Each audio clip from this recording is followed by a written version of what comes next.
Ladies and gentlemen, what is in the heart, the mouth speaketh. William Samoei Ruto has been sending very dangerous, chilling, and scary message. Before I give a critical analysis of this, kindly listen to William Samoei Ruto. Mtu yeyote ambaye anapanga ati kuiba pesa ya serikali, my friend, tafuta nchi ingine. Mimi nimeambia hawa wakora wote, wezi wote, matapeli, nimesema hawa watu mambo yao ni tatu. Si ndio? Aidha wahame Kenya, ama waende jela, ama waende mbinguni. Hakuna dawa ingine. Sijui kama naelewana. Ladies and gentlemen, William Samoei Ruto has been saying those three words. You either go to jail, uhame Kenya, or leave the country, or you go to heaven. I have no problem with going to jail as long as the due process of the law is followed.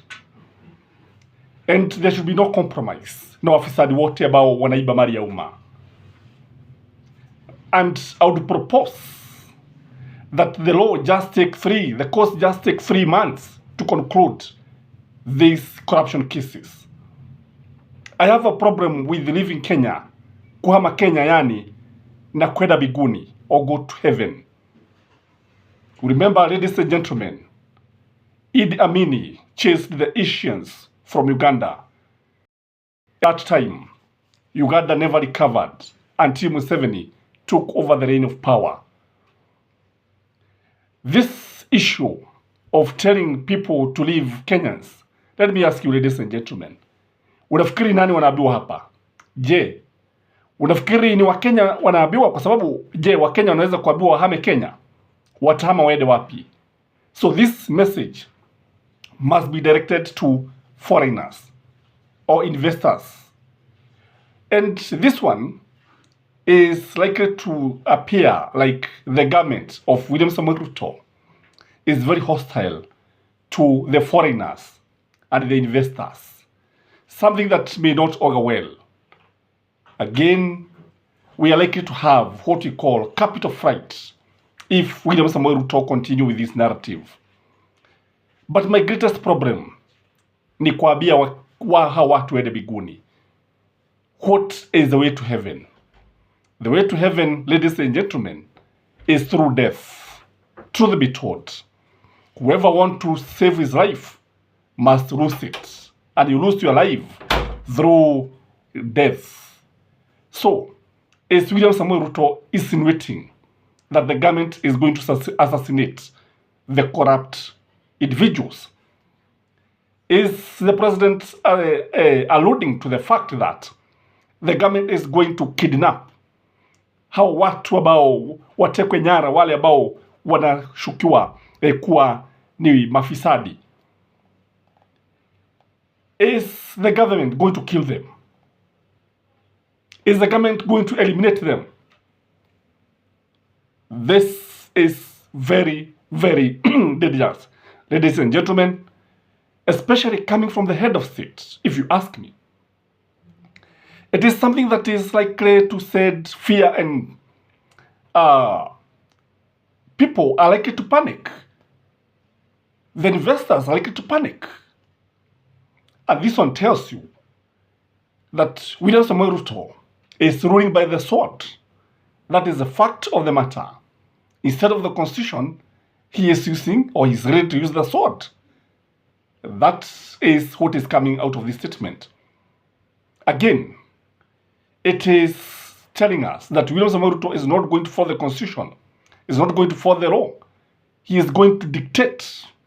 Indeed, when he authorized some, I don't know, the controlling who are managing the sugar companies to leave, instead of using the due process, I started asking myself whether William Samoei Ruto is really following the constitution, which he swore to defend.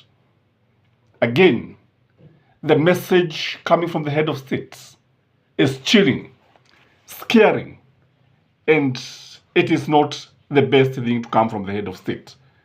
Maybe he is not even very serious, but coming from the mouth of the President of the Republic of Kenya, who is the head of state and government, it doesn't augur well to our investors. My take, ladies and gentlemen, is that all the corrupt should be sent to jail. And the government should start with Kemsa thieves, sugar barons, those who are selling poisoned sugar to Kenyans, those who have been stealing NYS money and government money. That one, the due process of the law should be followed and let them be taken to jail. Again, Parliament should come up with a law. I don't know whether it's still there. If you're a member of this channel, you can tell us. If the government should confiscate the proceeds of crime. By the way, you have seen courts doing this. So Kenya is not short of good laws, ladies and gentlemen. What we have is poor implementation.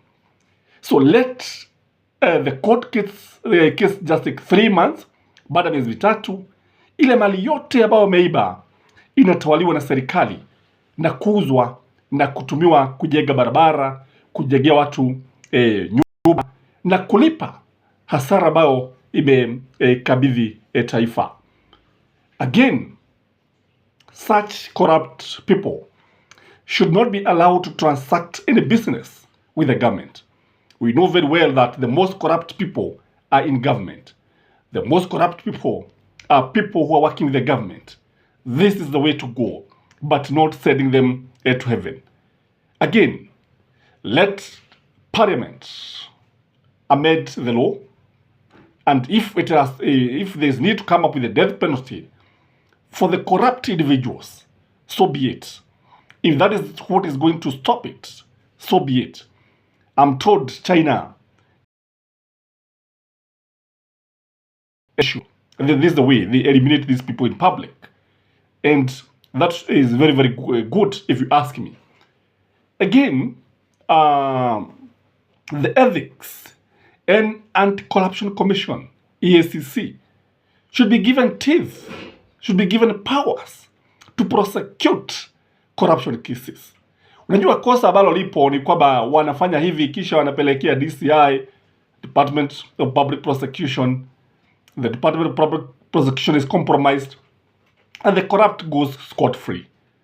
And that is why unaona ya kwamba William Samoei Ruto is getting frustrated.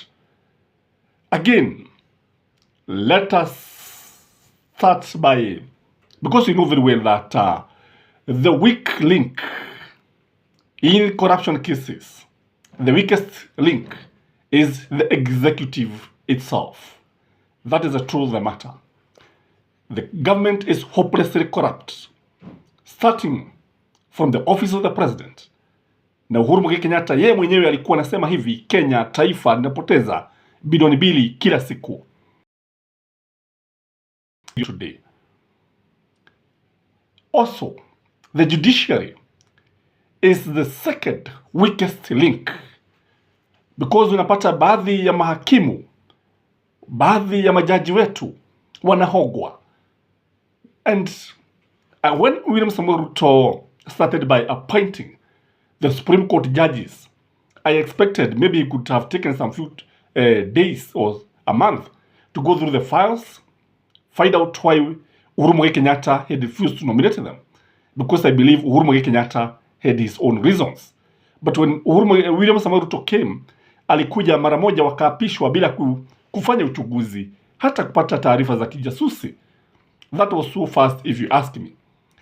The third weakest link is the National Assembly and the Senate.